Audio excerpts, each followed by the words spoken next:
Good morning, class 10th, and today's topic is voices in grammar. As you all know, any statement can be said in many ways in any language. किसी भी भाषा में कोई भी statement कई तरीकों से कहा जा सकता है। तो आज हम इसी टॉपिक पर चर्चा करेंगे जिसका नाम है वॉइसेस, जिसके जरिए हम आपको बताएंगे कि एक ही बात को दो तरीकों से कैसे कहा जा सकता है वॉइसेस के जरिए। तो वॉइसेस दो तरह के होते हैं। There are two kinds of voices. Number one,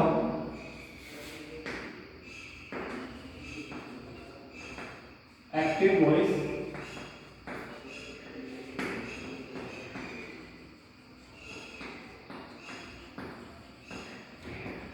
and second one is passive voice. Active voice में जब हम कोई स्टेटमेंट देते हैं या कोई भी सेंटेंस बोलते हैं तो उसमें इसके सब्जेक्ट को प्रायोरिटी द जाती है, और पैसिव वॉइस में सब्जेक्ट को प्रायोरिटी ना देकर ऑब्जेक्ट को प्रायोरिटी यानी प्राथमिकता दी जाती है। एग्जाम्पल के जरिए मैं समझाने की कोशिश करता हूँ। जैसे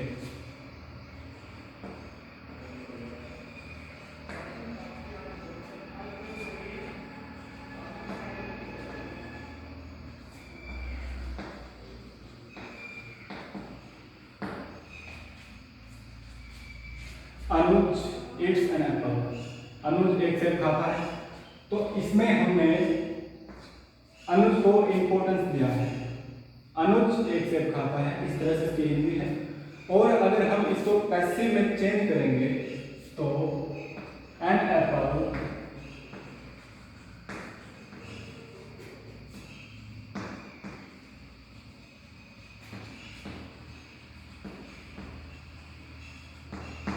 इज इटन बाय अनुज।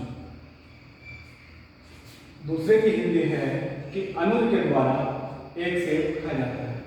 पहले में एक्टिव में हमने सब्जेक्ट को इंपॉर्टेंस दी है कि अनुज सेब खाता है। दूसरे में हमने अनुज को इंपॉर्टेंस ना देकर इसके ऑब्जेक्ट एन एप्पल को इंपॉर्टेंस दी है। हमने कहा है कि एक सेब खाया जाता है अनुज के द्वारा।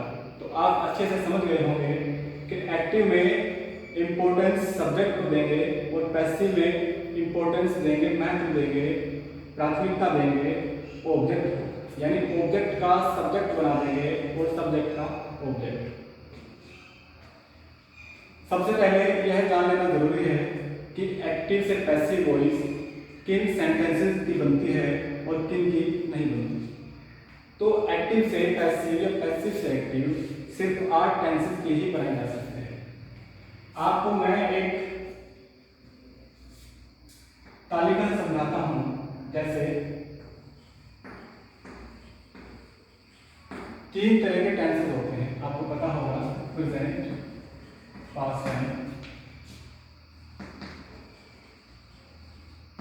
Future, and they have 4 times, और इन सभी के 4 टाइम्स होते हैं। प्रेजेंट indefinite, present continuous,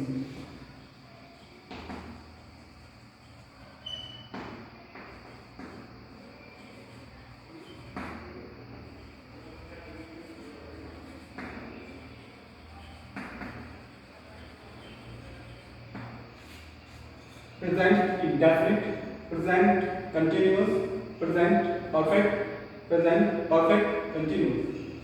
इसी तरह से past indefinite, past continuous, past perfect और पास्ट परफेक्ट कंटिन्यूअस। इसी तरह से फ्यूचर के भी 4 पार्ट होते हैं। अब मैंने ये आपको क्यों बनाकर दिखाई है, देखिए।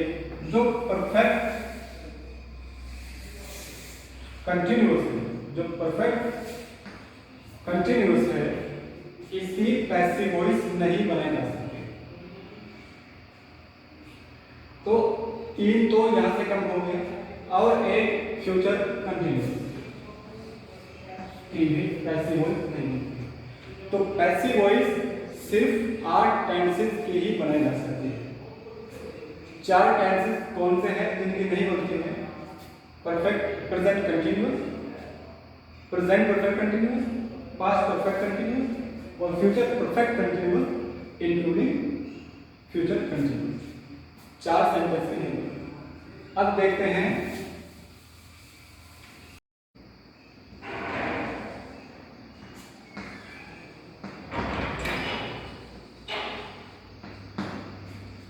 Raman calls his mother.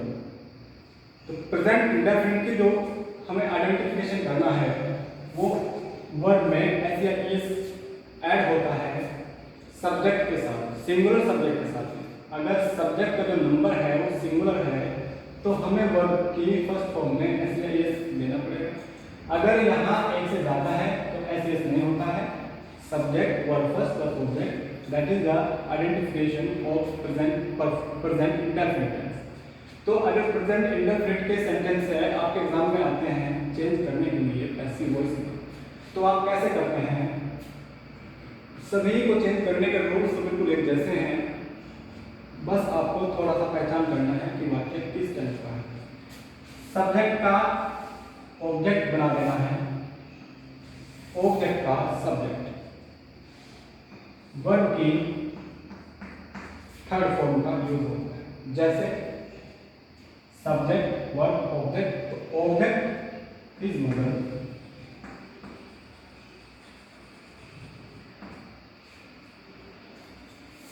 अब यह भी ध्यान रखना है कि जिस ऑब्जेक्ट का हमने सब्जेक्ट बनाया है वो सिंगुलर है या प्लूरल। अगर ये सिंगुलर है तो इनके साथ में इज ऐड करना है, और प्लूरल है तो आर प्लस वर्ब फर्स्ट, और अगर आई आता है तो आई के साथ में एंड लगाता है, और इन सभी के साथ में वर्ब थर्ड का प्रयोग करते हैं। वर्ब थर्ड तो देखते हैं his mother, that is a single number of subject, is called by, और फिर एजेंट जिसका हमने सब्जेक्ट का ऑब्जेक्ट बनाया है उसको एजेंट कहते हैं रमन। ये हुई पैसिव वॉइस। तो इसकी अगर हम हिंदी की बात करें तो उसकी माता रमन के द्वारा बुलाई जाती है। नेगेटिव सेंटेंस देखते हैं।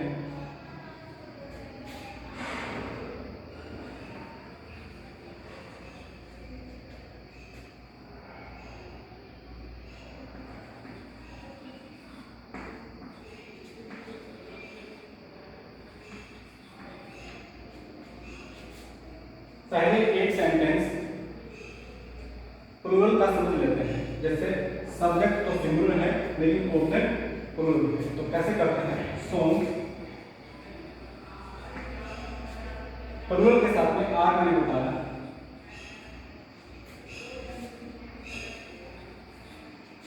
बाय, अब देखते हैं सेंटेंस इंग्लिश।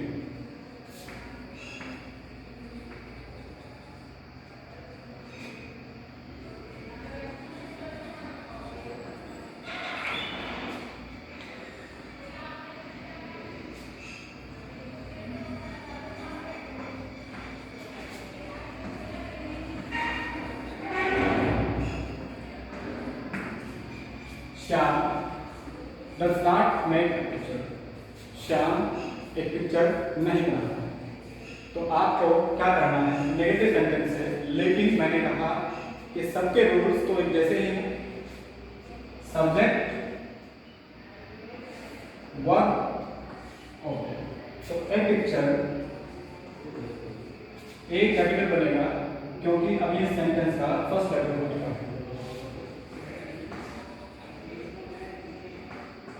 अब पिक्चर, अब ए पिक्चर तो सिंगुलर है तो इज नॉट।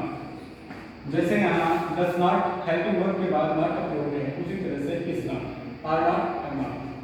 अब picture is not made verb के थर्ड बाय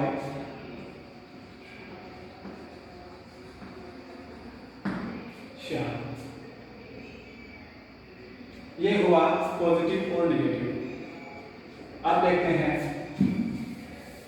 इंट्रोगेटिव।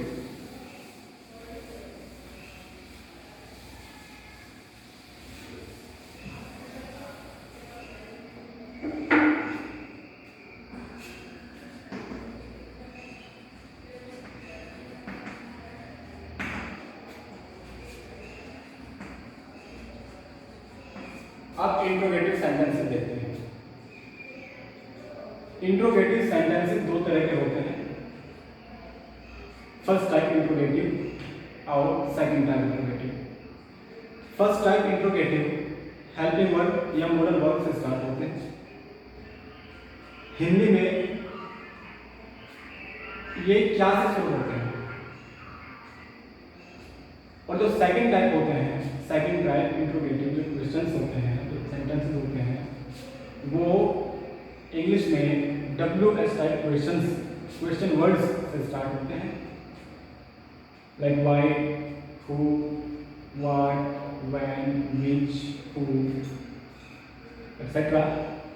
और हिंदी में इनके बीच में यही क्वेश्चन वर्ड्स आते हैं हिंदी में, क्या, क्यों, कहाँ, किसने, किसको, कब, किस तरह से, किस प्रकार।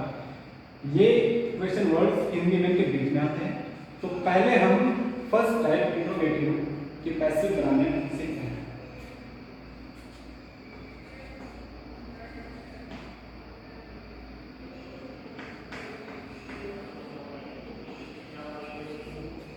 Does Anshu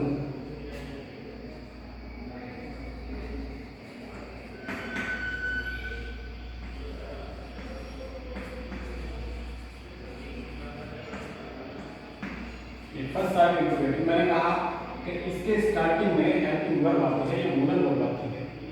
does Anshu right 2 letters, क्या अंशु 2 पत्र लिखता है? तो आपको क्या चेंज करना है, अगर फर्स्ट टाइप इंट्रोगेटिव है तो पैसिव इस तरह से बनानी है कि सेंटेंस का काइंड न बदले, वह फर्स्ट टाइप इंट्रोगेटिव ही रहना है। तो आपको करना क्या है, ये सब्जेक्ट है, ये वर्ब है, ये ऑब्जेक्ट है। अब ऑब्जेक्ट का सब्जेक्ट तो बनाएंगे, लेकिन उस नए सब्जेक्ट के नंबर के अकॉर्डिंग यहाँ वर्ब हेल्पिंग वर्ब शुरू में ही रखेंगे। जैसे 2 लेटर्स है तो 2 लेटर्स के साथ आ रहा है, जैसे मैंने वही लिखा है, जैसे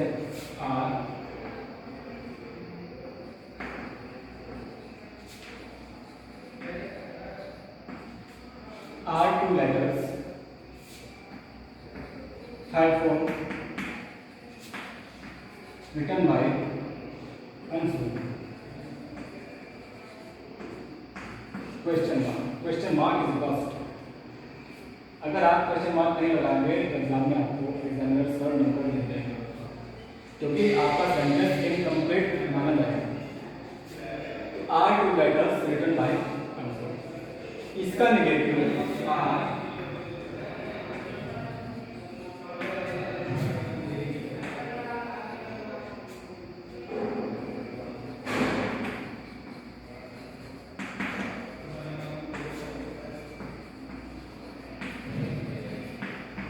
मैंने आपको बताया था कि अगर पॉजिटिव सेंटेंस नेगेटिव बनानी है तो is not, am not, are not, यानी हेल्पिंग वर्ब के बाद किसी भी सेंटेंसेस में नॉट का प्रयोग होता है पॉजिटिव से नेगेटिव बनाते हैं। लेकिन अगर इंट्रोगेटिव में आपको निगेशन देना है, इंट्रोगेटिव सेंटेंस में आपको नॉट का प्रयोग करना है, तो आपको सब्जेक्ट के बाद ग्रामेरिकल रूल के अकॉर्डिंग सब्जेक्ट के बाद नॉट का प्रयोग करना होगा। स्पोकन इंग्लिश का अलग है, वो मैं आपको बाद में बताऊंगा। तो आर 2 लेटर्स नॉट, ये देखिए 2 लेटर्स अब हमारा नया सब्जेक्ट हो गया है। तो 2 लेटर्स के बाद हमने नॉट का प्रयोग किया, यानी सब्जेक्ट के बाद नॉट का प्रयोग करते हैं। अब देखते हैं सेकंड टाइप इंट्रोगेटिव की कैसे वॉइस कैसे बनाई जाती है। Why,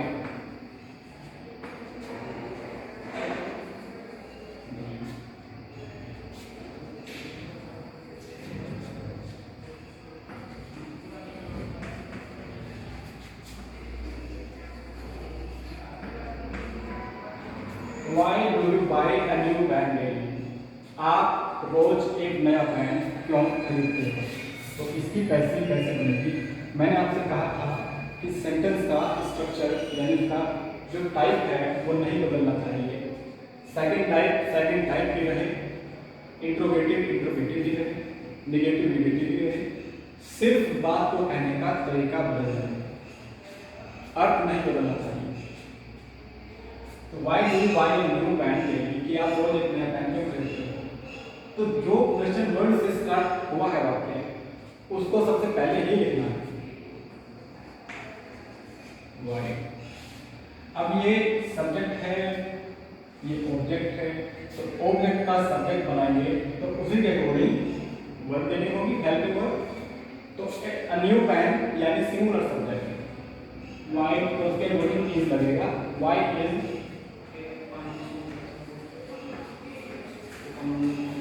why is a new pen bought?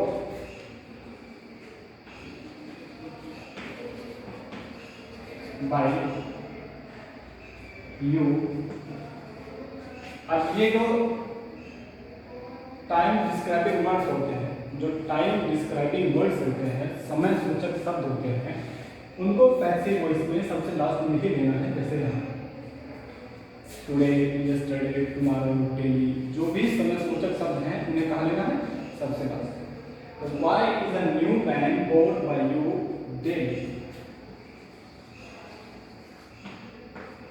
Question, आप एक न्यू पेन आपके द्वारा रोज क्यों खरीदा जाता है?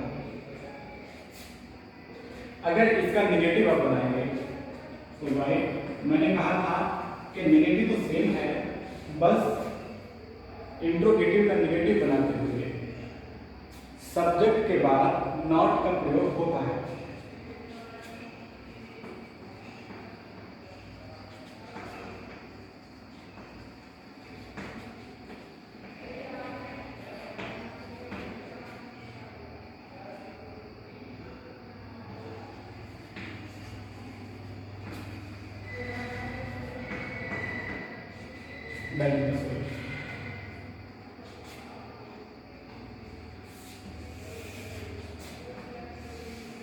बच्चों एक बात का खास ध्यान रखना है, ये जो ऑर्डर मैंने बताया है कि कौन सा वर्ड किस नंबर पे आना है, ग्रामेरियन रूल के अकॉर्डिंग उसका खास ध्यान रखेंगे, क्योंकि अगर आपने ऑर्डर चेंज कर दिया तो अर्थ गलत सलत हो जाएगा, अर्थ का अनर्थ हो जाएगा। जैसे मैंने कहा कि टीचर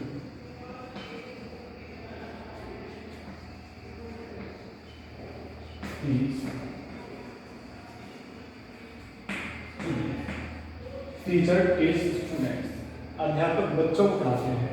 तो अगर आपने इसका क्रम नहीं बदला, अगर आपने सब्जेक्ट का ऑब्जेक्ट या ऑब्जेक्ट का सब्जेक्ट नहीं बनाया, बहुत से बच्चे बहुत जल्दबाजी करते हैं बनाने में, या किसी या एब्सेंट माइंडेड, जैसे दिमाग कहीं और गया हुआ है, या ठीक से समझ में ना आने का वो अर्थ का अनर्थ कर देते हैं। अगर आपने सब्जेक्ट ऑब्जेक्ट नहीं बनाया और आपने लिख दिया, टीचर का यही लिख देते हैं आपके टीचर, तो पैसिव तो आपने जरूर बनाई,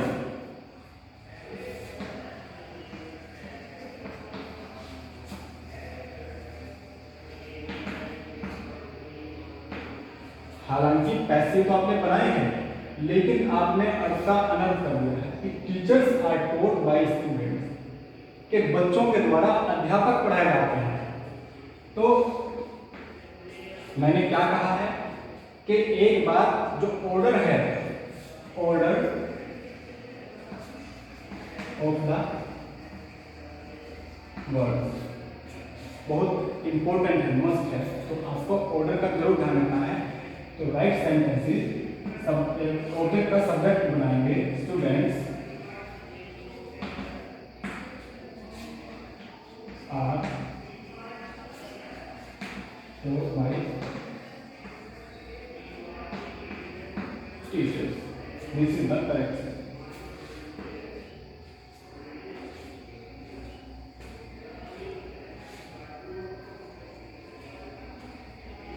तो स्टूडेंट्स ये था प्रेजेंट इंडेफिनिट टेंस की पैसिव वॉइस बनाना। अब हम एक टेंस आज और लेते हैं।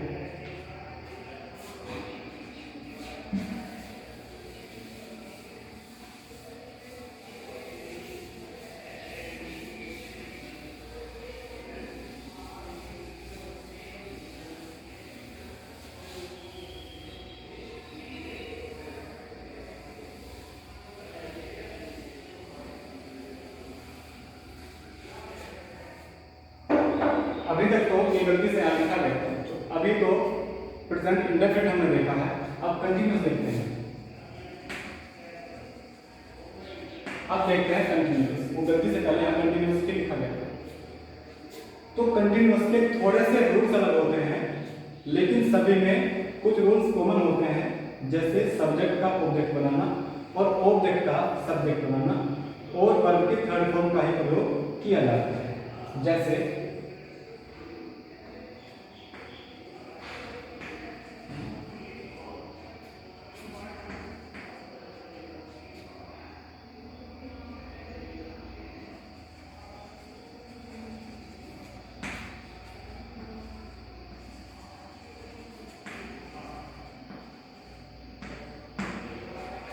Anushka is making a diagram, that is the sentence of present continuous, जिसमें कंटिन्यूटी का बोध होता है उसे कंटिन्यूस कहते हैं।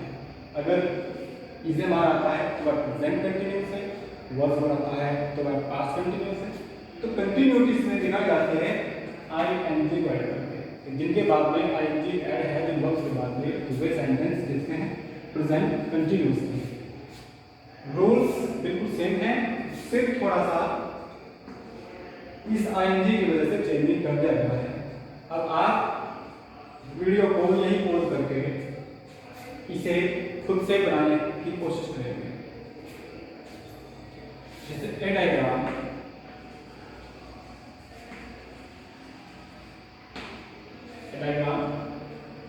सिंगुलर है तो is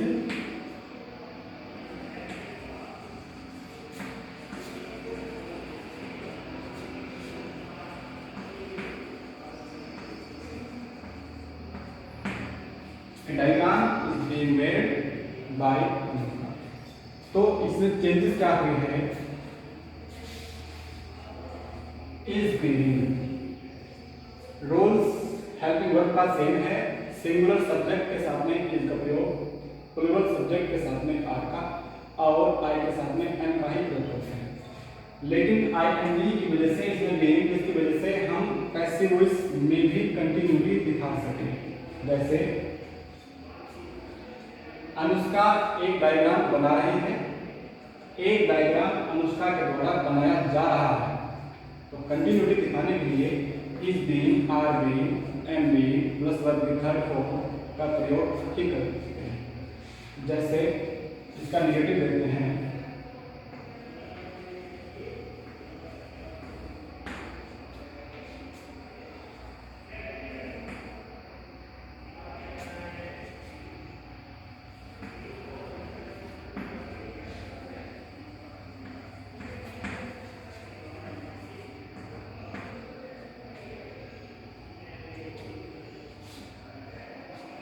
Saurabh is buying something.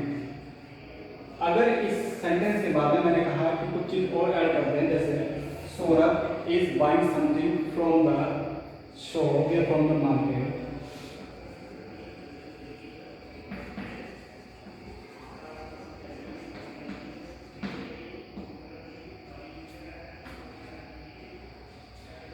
तो ऑब्जेक्ट तो समथिंग ही है, समथिंग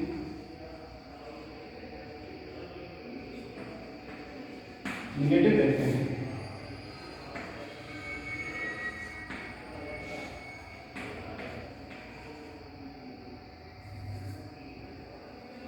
ये नेगेटिव है तो नॉट का प्रयोग करते हैं। समथिंग इज नॉट,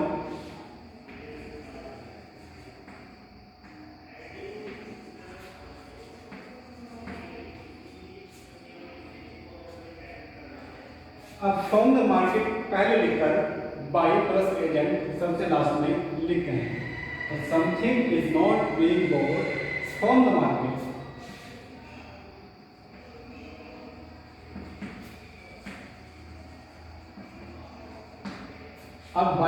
एजेंट सबसे लास्ट में लेते हैं।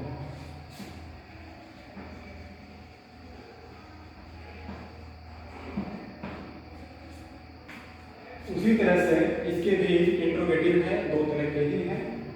एक एग्जांपल आपको देता हूँ, उसके बाद मैं आपको आपके homework as a homework I will give you some sentences and you have to solve them at your home and send me on WhatsApp or I will send you on WhatsApp the correction। मैं आपको correction send कर दूंगा आपके WhatsApp पे, आपको सभी को match कर लेना है जो सेंटेंसेस आपने सॉल्व किए हैं उनमें कितनी मिस्टेक्स है और कहाँ कहाँ मिस्टेक्स है, फिर मिस्टेक्स से कुछ सीखना है, नेक्स्ट टाइम आप गलतियाँ ना करें। तो अब इसका इंट्रोगेटिव मैं आपको दिखाता हूँ।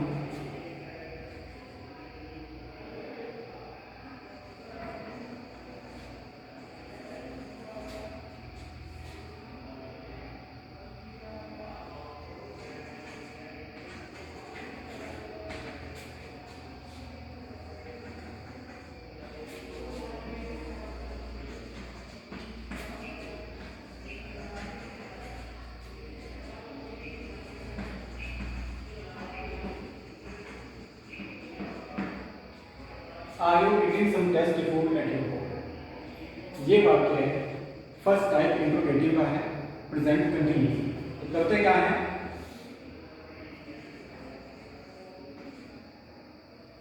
Are some tasty food, some tasty food, some tasty food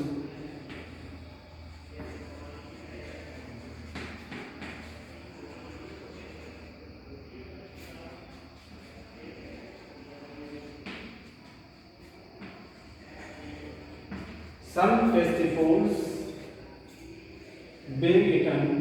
अब by you लिखेंगे या at your home पहले लिखेंगे। वीडियो पॉज करके सोचें, विचार करें, फिर वीडियो रिप्ले करके मुझे देखें। तो आर सम टेस्टी फूड्स, जैसे मैंने बताया कि by प्लस एजेंट सबसे लास्ट में आता है, तो पहले at your home फिर लिखना है। तो are some tasty foods being eaten at your home।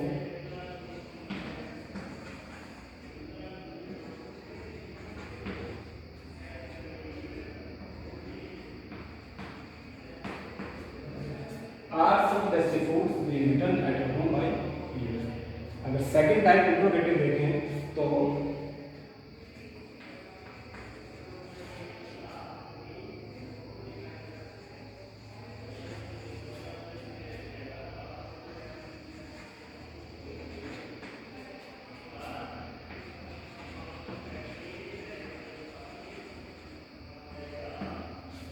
Why are you calling the old man? आप बूढ़े आदमी को क्यों बुला रहे हैं? सेकंड टाइप इंट्रोगेटिव है, मैंने कहा था कि क्वेश्चन वर्ड पैसिव में भी सबसे पहले ही लिखा जाता है। तो why is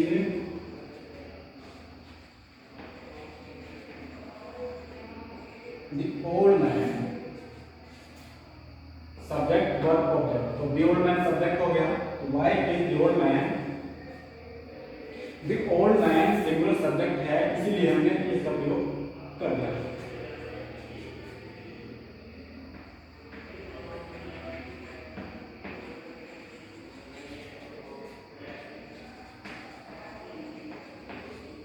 Why is the old man being called by you? अगर यही सेंटेंस निगेटिव है तो why is the old man, मैंने कहा था कि इंट्रोगेटिव सेंटेंसेस को निगेटिव बनाते हुए सब्जेक्ट के बाद नॉट का प्रयोग कर देते हैं। तो why is the old man not, अगर नहीं है तब being called by you। तो ये थे प्रेजेंट इंडेफिनिट और प्रेजेंट कंटिन्यूअस की पैसिव वॉइस बनाने के रूल्स। अभी मैं आपको कुछ सेंटेंसेस देता हूं घर पर प्रैक्टिस के लिए। आप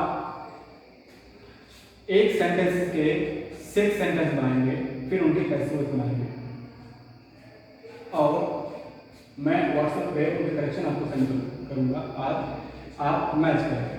जैसे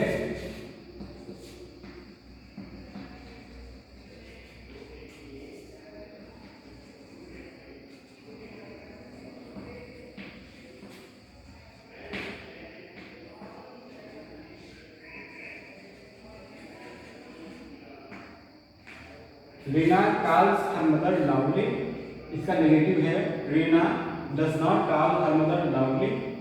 फिर इंट्रोगेटिव बनते हैं does Reena call her mother loudly. Sorry मैंने हर कभी बोला तो सॉरी। अब देखते हैं कि does Reena not call her mother loudly. Why does Reena call her mother loudly, why does Reena not call her mother loudly.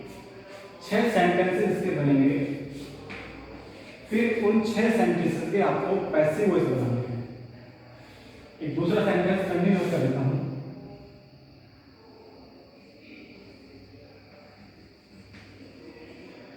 राजन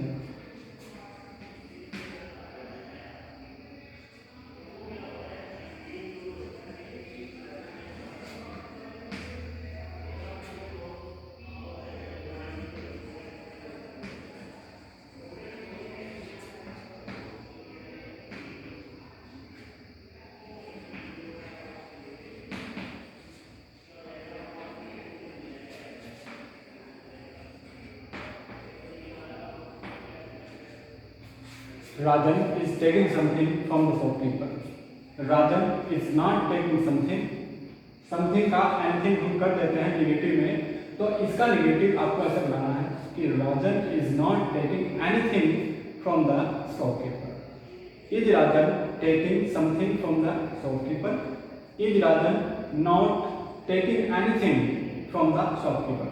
मैंने आपसे कहा कि समथिंग को नेगेटिव बनाते हुए समथिंग का एनीथिंग में चेंज कर देते हैं। फिर आते हैं फर्स्ट टाइप इंट्रोगेटिव, वो मैंने कर दिया है। सेकंड टाइप इंट्रोगेटिव देखते हैं कि why is Rajan taking something from the shopkeeper, why is Rajan not taking something from the shopkeeper, anything, why is Rajan not taking anything from the shopkeeper. फिर इसके